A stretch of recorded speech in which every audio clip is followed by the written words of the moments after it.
আসন্ন বিধানসভা নির্বাচনকে সামনে রেখে বোলপুর বিধানসভার অন্তর্গত জামবনি এলাকায় নির্বাচনী প্রচারে জোর দিলেন বিজেপি প্রার্থী দিলীপ ঘোষ। জামবনি শক্তি বর্গী চায়ের দোকানের সামনে আয়োজিত পথসভায় তিনি সাধারণ মানুষের উদ্দেশ্যে বক্তব্য রাখেন। বক্তব্যে দিলীপ ঘোষ রাজ্যের বর্তমান পরিস্থিতি, উন্নয়ন ও স্থানীয় বিভিন্ন সমস্যা নিয়ে সরব হন। তিনি বলেন, বোলপুরের সার্বিক উন্নয়ন এবং সাধারণ মানুষের স্বার্থে পরিবর্তন প্রয়োজন।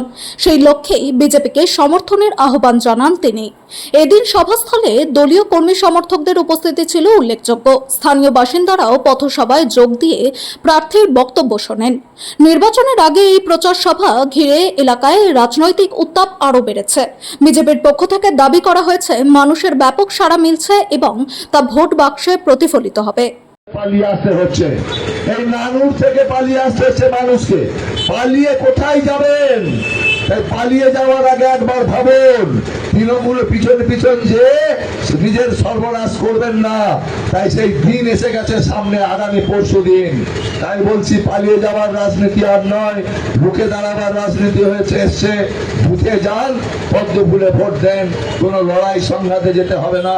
আপনার নিরাপত্তা নিশ্চিত করার দায়িত্ব আমাদের। সেই জন্য বলছি ভাই, সকলের কাছে করজোরে অনুরোধ করব, সকলের চরণে আমি বিনম্রভাবে প্রণাম মাথা ঠুকে আবেদন করছি।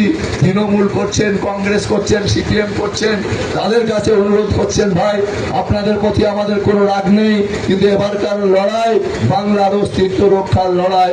দয়া করে এবারে ভোটটা বিজেপিকে দেবেন। থাকুন তৃণমূলে, খান তৃণমূলে, যা করবেন করুন, ভোটটা বিজেপিকে দেন।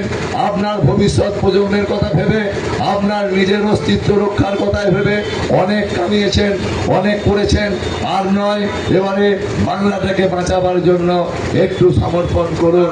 এই আবেদন রাখি সর্বস্তরের মানুষকে, যাতে আমাদের পালিয়ে যেতে না হয়, বাঙালির উপর আঘাত না আসে। মমতা ব্যানার্জি হুঙ্কার যে দিয়েছেন, সেই হুঙ্কার যেন কার্যকর না হয়। হিন্দুদের হত্যা করার হুঙ্কার দিয়েছেন, হিন্দুদেরকে ফেলে দেওয়ার হুঙ্কার দিয়েছেন, সেই হুঙ্কার থেকে বাংলাকে বাঁচাবার জন্য আমার এই আবেদন, করজোরে নিবেদন, আপনাদের পায়ে প্রণতি জানাই, আপনারা এই ভুল করবেন না। সকাল সকাল মা দুর্গার চরণে একটি পদ্ম ফুল অঞ্জলি দেবেন। সকাল সকাল আগামী পরশু সকাল সকাল লাইনে দাঁড়িয়ে মা দুর্গার পায়ে অঞ্জলি দেবেন। আর অঞ্জলি দেবার পদ্ধতি, বোতাম টিপে পদ্ম ফুলে ভোট দেবেন। পদ্ম ফুলের পাশে যে বোতামটি আছে, পদ্ম ফুল চিহ্ন, তার পাশে যে বোতামটি আছে, সেই বোতামটিতে টিপলেই মা দুর্গার চরণে একটি পদ্ম ফুল অঞ্জলি দেওয়া হয়ে যাবে। আর মা দুর্গা, তিনি জগৎ জননী, অসুর বিনাশিনী, তিনি এই অসুরদের বিনাশ করবেন। আপনাকে কিছু করতে হবে না, মা দুর্গাই বিনাশ করবে। তাই আপনার পদ্ম ফুলে ভোট দেওয়া মানে মা দুর্গার চরণে পদ্ম ফুল অঞ্জলি দেওয়া। এইটা সকাল সকাল করবেন। পদ্ম ফুল চিহ্নের যে পাশেই যে বোতামটা আছে, সেখানে সেই বোতাম টিপবেন। সকল